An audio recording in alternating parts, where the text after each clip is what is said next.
All right, let's just jump right into this one. So, have you ever been told that you just overthink everything? That you're just way too in your head? Well, what if I told you that's not a flaw? That it's actually a sign of something really rare and incredibly powerful? Yeah, it all boils down to this one number, 2%. That's it. Some studies suggest that's the tiny, tiny fraction of people who have something called cognitive complexity.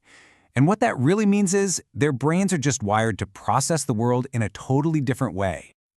So, I've got to ask you, straight up, does this sound like you?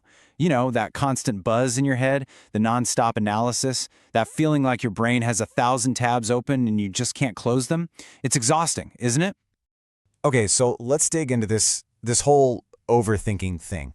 Because, what if we've been calling it the wrong thing all along?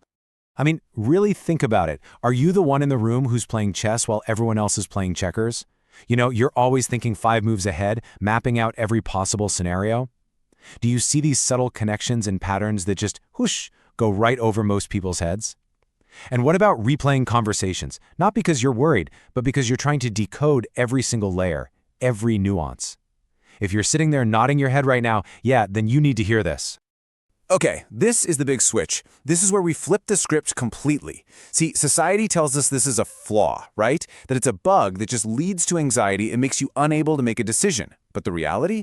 For this 2%, it's not a bug, it's a feature. It's not designed to create anxiety, it's designed to generate these incredible insights. And it doesn't cause indecision, it's actually a super powerful engine for solving the most complicated problems you can imagine. So here's the key takeaway. This isn't about a bug in your mental software. We're talking about a completely different operating system, maybe even a more advanced one. And this quote it nails it, doesn't it? For a brain that's wired like this, what everyone else sees as a problem or a malfunction is actually the whole point. Its main job is to run these deep, complex analyses on absolutely everything it encounters. So, okay, let's put a real name to this thing. Let's unlock what's actually going on here. All right, here's the official term, cognitive complexity.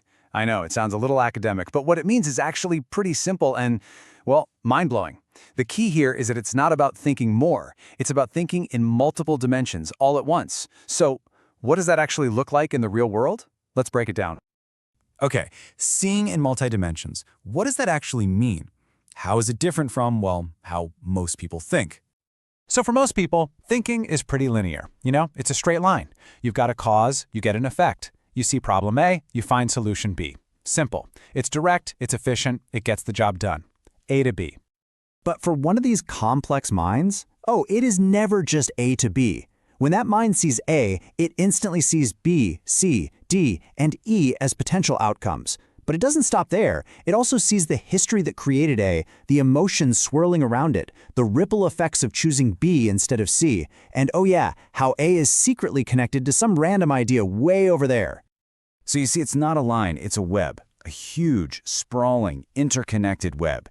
This kind of brain is constantly mapping all those connections, seeing the whole system that's humming away behind the obvious symptoms. And that ability to see the entire web is what most people just don't see. So, if any of this is ringing a bell for you, it is time to stop seeing it as a curse or a burden. It's time to start calling it what it is, your own personal analytical superpower. Just think about the upsides here. You can analyze things at a level that is just incredibly deep. You come up with these wildly creative solutions because, hey, you see the connections nobody else does. Your ability to spot patterns, it's off the charts. And you have this natural gift for seeing what's coming next, for strategic foresight. This is the kind of brain that crushes it in jobs like system design, high-level strategy, scientific breakthroughs. Basically, any field where seeing the entire chessboard is way more important than just seeing the next move. So I really want this to land. That constant humming in your head, the thing you call overthinking, that's not you being stuck in a loop. That's the sound of a high-performance engine. It's your brain running these incredibly powerful, deep analytics on everything. It's not a bug. It's your main tool, doing its job. So, that brings us right back to where we started, to the big question. Now that you've heard all this, what do you think? Is that incredibly busy mind of yours a bug, something that needs to be fixed? Or is it a rare and powerful feature that just needs to be understood, something you can aim at the right kinds of problems? Because honestly, How you answer that question, well, it could change everything for you.